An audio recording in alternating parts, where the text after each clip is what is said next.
Depuis les Jeux de Rio en 2016, le rugby fait son grand retour sur la scène olympique, cette fois dans sa formule à 7 joueurs sur le terrain pour un tournoi féminin remporté par la Nouvelle-Zélande en 2021 et un tournoi masculin remporté par les Fidji en 2021. Vous serez tenté de vous poser la question de savoir quelle est la différence entre le rugby à 7 et les autres variantes du rugby, telles que le rugby à 13, le beach rugby ou encore le flag rugby et le rugby à 15. Rassurez-vous, les règles fondamentales restent les mêmes. Marquer des essais derrière une ligne d'un but en se faisant des passes vers l'arrière. Les points se comptent de la même manière. On joue des touches et des mêlées. Jusqu'ici, rien de nouveau, tout va bien. Mais il y a quelques subtilités.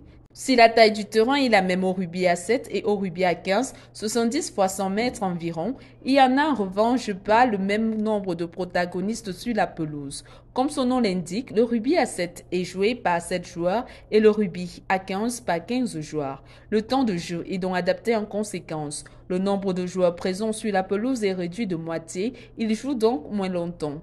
Ainsi, un match de rugby à 7 dure 14 minutes, 2 périodes de 7 minutes chacune, séparées par une pause d'1 à 2 minutes. À 15, 2 périodes de 40 minutes sont disputées.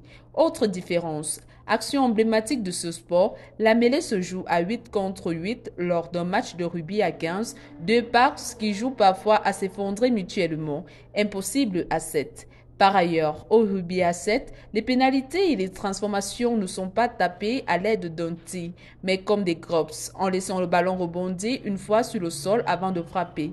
Il s'agit d'être le plus rapide et le plus précis possible. Dans le jeu courant, le jeu au pied est pratiquement inexistant. Contrairement au rugby à 15 qui nécessite une stratégie précise d'occupation du terrain, à 7, la priorité est de garder le ballon. Un peu sur le même principe que la défense au handball. Celle du rugby à 7 peut s'organiser en 5-2, 6-1 ou 7-0. Le plus grand nombre de défenseurs étant présents dans un premier rideau de façon à stopper les avancées adverses. Le côté physique est non négligeable. Le rugby à 7 est bien plus physique, a expliqué Virgile Lagafia sur France Télévisions. Jouer à 7 contre 7, ça veut dire être toujours en action.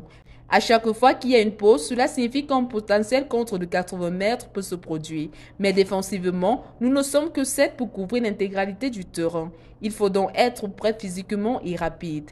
La vitesse est un élément clé de cette discipline.